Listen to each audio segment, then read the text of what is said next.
What can I say about the Sukanen village, which is where we are, where we're filming this interview right now? This episode is amazing. We are connecting with one of the most intriguing characters in Saskatchewan history. Tom Sukanen was a amazing man. He built a boat in the middle of the dusty prairie because he wanted to use it to travel home to Finland. And when we're in this property, we explore his story with hopes that he was coming through. We didn't know initially if he would.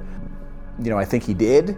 It was phenomenal. This place, the heritage that's here, the connection that's here, as far as over 100 years of prairie history and sort of that real boom or bust pioneer kind of mentality that's carried through, everything from the sky to the earth here in Saskatchewan.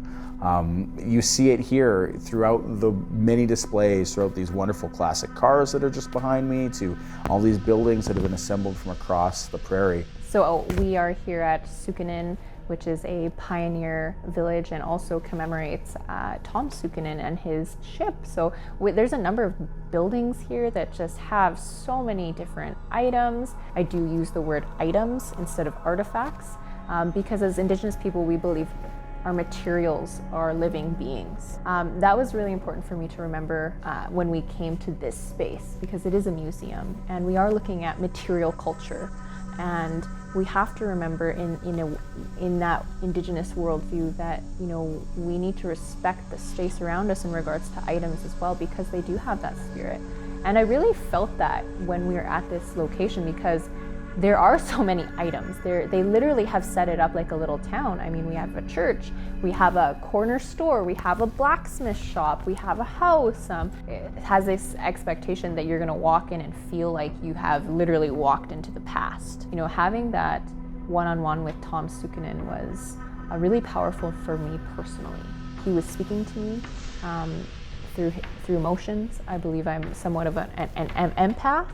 And I really absorbed the space around me, and especially having to do with people. I felt really likened to Tom Sukanen because he was someone who was kind of ostracized for who he was as an individual, for his gifts, and we see that so much in society. We, as a society, need to get better at that, not ostracizing people who have gifts.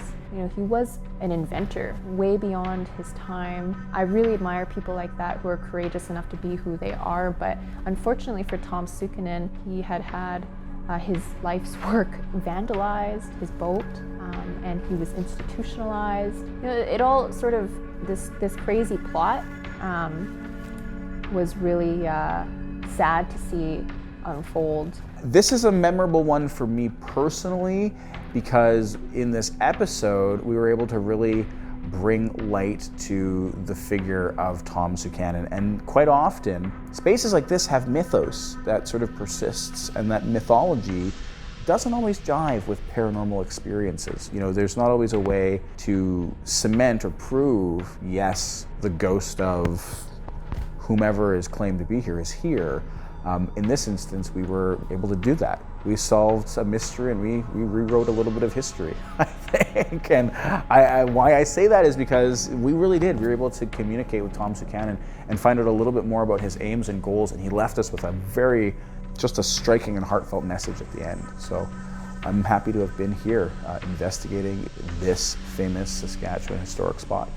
I get these feelings sometimes, like intuitively, and sometimes I don't follow them because I'm worried that I'm gonna make a mistake or someone's gonna think that that's a little out there, right?